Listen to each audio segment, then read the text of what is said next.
الحمد لله رب العالمين والصلاة والسلام على رسوله الكريم وعلى آله وصحبه أجمعين وعلى من تبعهم بإحسان إلى يوم الدين. أما بعد، باب تحريم لباس الحرير على الرجال وتحريم جلوسهم عليه واستنادهم إليه وجواز لبسهم للنساء. ونمر بن الخطاب رضي الله عنه قال قال رسول الله صلى الله عليه وسلم: لا تلبسوا الحرير فإن من لبسه في الدنيا لم يلبسه في الآخرة. متفق عليه.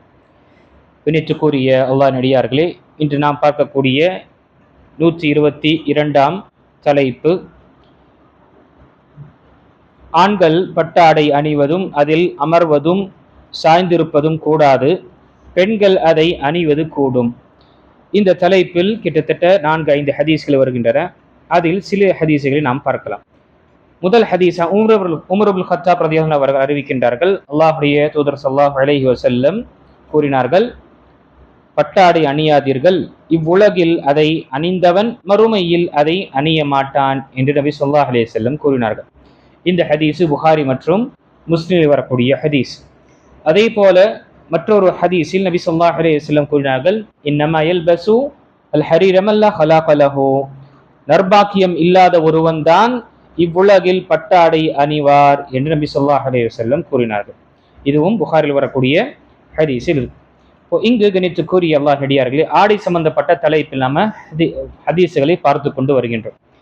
அது என்று பார்க்கக்கூடியது, பட்டாடை என்பது அதை உடுத்துவதோ அதன் மீது அமர்வதோ அல்லது அதன் மீது சாய்ந்திருப்பது என்பது ஆண்களுக்கு அனுமதிக்கப்பட்டதல்ல, ஹராமாக்கப்பட்டதாக இருக்கின்றது. ஏனென்றால் அல்லாஹு தஆலா ஆண்களுக்கு இதை ஹராமாக்கினான், பெண்களுக்கு அல்லாஹு தஆலா இதை அனுமதித்திருக்கின்றான், தன்னுடைய கணவர்களுக்காக அவர்கள் அலங்கரித்துக் கொள்வதற்காக. இங்கு யார் இந்த பட்டாடை, முதல் விஷயம், இந்த பட்டாடை அணிவது என்பது தடை செய்யப்பட்டது, ஹராம். இரண்டாவது, இந்த காரியத்தை ஒரு மனிதன் செய்கின்றான் என்றால் அவனுக்கு மறுமையில் அதை அவன் அணிய மாட்டான். இந்த ஹதீஸுடைய விஷயத்தில் சொல்லப்படும் பொழுது சில உலமாக்கள் இந்த ஹதீஸுடைய இந்த வார்த்தையை கொண்டு பாடங்களை நமக்கு காண்பிக்கின்றார்கள். அவர் இந்த பட்டாடை மறுமையில் அணிய மாட்டார் என்றால் மறுமையில் அவர் சொர்க்கத்தில் நுழைய மாட்டார். அல்லது இன்னொரு கருத்தின் அடிப்படையில் அவர் சொர்க்கத்தில் உள்ளே சென்றாலும் சொர்க்கவாசிகளுக்கு பட்டாடை கொண்டு அணிவிக்கப்படும், அலங்கரிக்கப்படும். அப்படிப்பட்ட அந்த தருணத்தில் அவருக்கு பட்டாடை அணியக்கூடிய வாய்ப்பு கிடைக்காது, வேற மற்ற ஆடைகள் அணியக்கூடிய வாய்ப்பு இருக்கும். ஆக இந்த ஹதீஸில் முற்றிலுமாக ஆண்களுக்கு தடை செய்யப்பட்டது. அதே போலதான் நபி ஸல்லல்லாஹு அலைஹி வஸல்லமுடைய ஹதீஸிலும் ஒரு வாட்டி அல்லாஹ்வுடைய தூதர் ஸல்லல்லாஹு அலைஹி வஸல்லம் தன்னுடைய வலது கரத்தில் பட்டையும் அதே போல இடது கரத்தில் தங்கச்சையும் ஆவரணங்களையும் வைத்து கொண்டு, இன்ன ஹதைனி ஹராமுன் அலா துகூரி உம்மதி, இது இரண்டுமே என்னுடைய உம்மத்தினர்களில் ஆண்களுக்கு இது ஹராமாக்கப்பட்டது, தடை செய்யப்பட்டது என்று நபி ஸல்லல்லாஹு அலைஹி வஸல்லம் கூறியிருக்கின்றார்கள். இப்போ இங்கு நபி ஸல்லல்லாஹு அலைஹி வஸல்லம் நமக்கு இந்த இரண்டுமே என்ன, அது தங்கமாக இருக்கட்டும் அல்லது பட்டாக இருக்கட்டும், இது அனைத்தும் என்ன, ஹராம் செய்யப்பட்டது, தடை செய்யப்பட்டது ஆண்களுக்கு. அது மோதிரமாக இருந்தாலும் சரி, செயினாக இருந்தாலும் சரி, மற்ற விஷயங்கள் இருந்தாலும் சரி, அது அனைத்துமே ஹராமாக்கப்பட்டது. இதற்கு முன்னாலும் நாம் தலைப்பில் பார்த்தோம், அதை பாத்திரம், வெள்ளி மற்றும் தங்க பாத்திரத்தை கொண்டு சாப்பிடுவதோ குடிப்பது என்பது தடை செய்யப்பட்டதாக இருக்கின்றது.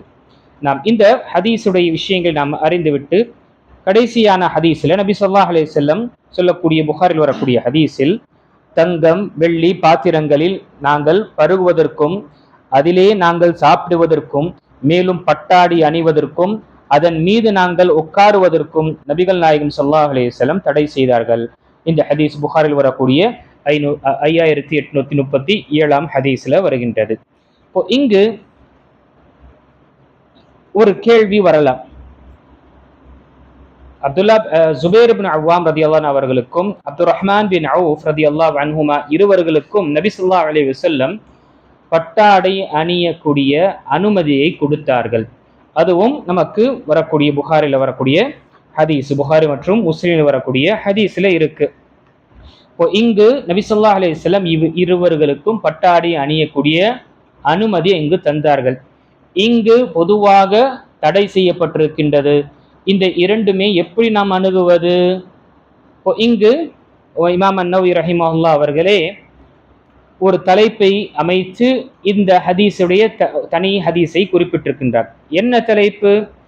ஜவாசுலுல் ஹரீரி லிமன் பத்தல ஹுக்கா, சொறி பிடித்தவர் பட்டாடையை அணிவது கூடும். சிலருக்கு அரிப்பு ஏற்பட்டுவிடும், சொறி ஏற்படும், அல்லது ஏதோ ஒரு விஷயத்துல, ஒன்று அவருடைய உடல்ல ஏதாவது ஒரு அலர்ஜியினால அவருக்கு சொறி ஏற்படலாம், அல்லது சில நேரத்தில் ஏதாவது பூச்சி கடித்து அதனால அரிப்பு ஏற்படலாம், அல்லது சிலருக்கு மருந்து அதிகமாக சாப்பிட்டு ரியாக்ஷன் ஆகி அவர்களுக்கும் என்ன அது சொறி பிடிக்கக்கூடிய அல்லது அரிக்கக்கூடிய நிலை ஏற்படும்.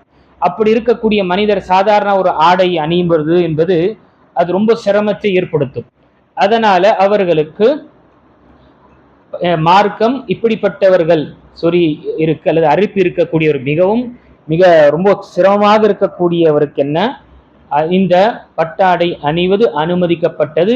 அந்த காரணத்தினால் எது வரைக்கும் அந்த காரணம் இருக்குமோ அதுவரை அவருக்கு அனுமதிக்கப்பட்டது. இப்போ இந்த இரண்டு சஹாபிகளுக்கும் என்ன இதே போலதான் இருந்தது. இவர்களுக்கும் என்ன அரிப்பு இருந்தது. என்ன காரணத்து? முஸ்னத் அஹ்மதில் வரக்கூடிய ஹதீஸின் அடிப்படையில பேனுடைய அதிகமாக பேன் விழுந்து அவர்களுக்கு அரிப்பு ஏற்படும். ஏனென்றால் அந்த காலத்துல பேன் ஒரு மனிதனுடைய முடியில இருப்பது என்பது அது ஒரு அருவத்தக்கதாக கிடையாது. அந்த காலத்துல அது சாதாரண ஒரு விஷயமாக இருந்தது.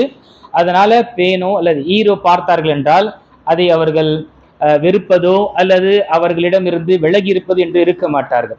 அந்த காலத்து சர்வ சாதாரணமாக இருந்தது. அதனால்தான் ஹஜ்ஜத்துல் விதாவுடைய அந்த நபி ஸல்லல்லாஹு அலைஹி வஸல்லம் ஹஜ்ஜை செய்வதற்காக கிளம்பும் பொழுது நிறைய சஹாபாக்கள் அவர்கள் கூட சென்றார்கள். அதில் நிறைய சம்பவங்கள் நடந்தன. அதுல ஒரு சஹாபிக்கு பேனு தன்னுடைய முடியிலிருந்து அப்படியே கொட்டுது, உடல் முழுவதும் கொட்டுது, அவங்களால பொறுக்க முடியல. அல்லாஹ்வுடைய தூதரை அல்லாஹ்வுடைய தூதரே, எஹ்ராமுடைய நிலையில இருக்கிறேன், இதை பேனுடைய சிரமம் என்னால் தாங்க முடியல, எனக்கு ஏதாவது ஒரு தீர்வு கொடுங்கல என்றால் நபி ஸல்லல்லாஹு அலைஹி வஸல்லம் இந்த நேரத்துல எந்த ஒரு வகை வராதனால மௌனமாக இருந்தார். கொஞ்ச நேரத்துக்கு பிறகு யார் அந்த நபர் கேள்வி கேட்டவர், அவரை அழையுங்கள் என்று அழைத்து, உங்களுக்கு நீங்க என்ன செய்யுங்க, உங்களுடைய முடியை நீங்க மழித்து கொள்ளுங்க, அதை நீங்க முழுமையாக நீங்க வலித்து விடுங்கள், அதற்கு பதிலாக ஒரு பிராணியை நீங்க என்ன செய்யுங்க, தம் என்று சொல்லி ஒரு பிராணியை அதற்கு ஈடாக நீங்க கொடுத்து விடுங்க என்று நபி ஸல்லல்லாஹு அலைஹி வஸல்லம் அங்கு குறிப்பிட்டார்கள். குறிப்பாக ஜாபிர் இப்னு அப்துல்லா ரலியல்லாஹு அன்ஹுடைய நீண்ட ஹதீஸ் முஸ்லிம்ல வரக்கூடிய நபி ஸல்லல்லாஹு அலைஹி வஸல்லம் ஹஜ்ஜை பற்றி. அதுல சில பெண்களுக்கு சில விஷயங்கள் ஏற்பட்டது, சில ஆண்களுக்கு சில விஷயங்கள், அதற்கெல்லாம் தீர்வங்கு அதுல ஒரு சஹாபிக்கு இப்படி ஏற்பட்டன. இப்போ இந்த இருவர்களுக்கும் இந்த அரிப்போ அல்லது இந்த சொறி ஏற்பட்டது காரணம் என்ன? பேனின் காரணமாகத்தான். ஆக இங்கு இருவர்களுக்கும் நபி ஸல்லல்லாஹு அலைஹி வஸல்லம் அனுமதி கொடுத்தார்கள். ஆக இந்த ஹதீஸ்ல நாம இந்த விஷயத்தை நாம் அறிந்து கொள்ளலாம். ஒருவருக்கு இது மாதிரி அலர்ஜி என்று இருந்தால் அவருக்கு அந்த பட்டாடை அணிவதனால் அலர்ஜி குறைவதோ அல்லது அவர் அதிகமாக கூடிய விஷயத்திலிருந்து நிப்பாட்டக்கூடிய நிலை ஏற்படும் என்றதனால்தான் உலமாக்கள் இந்த ஹதீஸின் அடிப்படையில இந்த காரணம் இருந்தால் அனுமதிக்கப்பட்டன, அதுவும் ஒரு சிகிச்சைக்காக அல்லது அதனுடைய காலம் இருக்கும் வரை என்று இங்கு சொல்லப்பட்டது. இல்லை என்றால் பொதுவாகவே இந்த பட்டாடை அணிவது என்பது அது முழுக்க தடை செய்யப்பட்டதாக இருக்கின்றது. சில ஹதீஸ்கள் வருகின்றது போர்க்களத்துல பயன்படுத்தி இருக்கின்றார்கள் என்று. சில பட்டுடைய சில ஆடைகளுடைய ஒரு துண்டை பயன்படுத்தி இருக்கின்றார்கள் என்று வருகின்றது. அது எதற்காக? அதில் வரக்கூடிய ஹிக்மா அல்லது அதனுடைய ஞானத்தை பற்றி சொல்லும் பொழுது, வாள் பட்டாடையில் விழும் பொழுது இப்படி வழிந்து கொண்டு செல்லும், அதனால அதை பயன்படுத்தப்படுகின்றது என்று சில விஷயத்தில் வந்திருக்கின்றது. ஆனால் இங்கு இந்த பொதுவான விஷயம் என்ன? தடை ஹராமாக்கப்பட்ட விஷயம். அது நாம பட்டாடையை அணிவது என்பது தடுத்து கொள்ள வேண்டும். அதை தவிர மற்ற ஆடைகள் அனுமதிக்கப்பட்ட ஆடைகள், அல்லது அது பார்ப்பதற்கு பட்டு போல இருக்கு ஆனா அது உண்மையான ஒரு பட்டு இல்லை என்றால் அது உடுத்துவது என்பது அனுமதிக்கப்பட்டது. இல்லை என்றால் பட்டாடை என்று நமக்கு தெரிந்த பிறகு அது நம்முடைய மறுமையை நம்பி இருக்கக்கூடியவனுக்கு அது ஆடை கிடையாது. இங்கு மாற்று மதத்தில் இருக்கக்கூடியவர்கள் அதை நாம் பார்க்கிறோம். சர்வசாதாரணமாக திருமணத்துல பட்டு வேஷ்டியையும் பட்டு செட்டையும் என்ன செய்கின்றார்கள்? அணியக்கூடியவர்களாக இருக்கின்றார்கள். இது நமக்கு என்ன, நபி ஸல்லல்லாஹு அலைஹி வஸல்லம் நமக்கு இது ஆண்களுக்கு தடை செய்யப்பட்டன என்று கூறியிருக்கின்றார்கள். அதே போல மறுமையுடைய சிந்தனை இல்லாதவர்கள் தான் என்ன இதை அணிவார்கள் என்றும் நபி ஸல்லல்லாஹு அலைஹி வஸல்லம் கூறியிருக்கின்றார்கள். அல்லாஹ் நம் அனைவர்களுக்கும் இந்த சொல்லப்பட்ட ஹதீஸின் மூலமாக அல்லாஹ் நமக்கு என்ன விஷயங்களை தடை செய்தானோ அதை விட்டு அல்லாஹ் நமக்கு அனுமதித்த விஷயங்கள் ஏராளமான உள்ளது. அதை எடுத்துக்கொண்டு அல்லாஹ்வுடைய பொருத்தத்தை பெறக்கூடியவர்களாக அல்லாஹ் நம்மை ஆக்கியருள்வானாக. ஆமீன். வாஹிரு தஅவானா அல்ஹம்துலில்லாஹி ரப்பில் ஆலமீன்.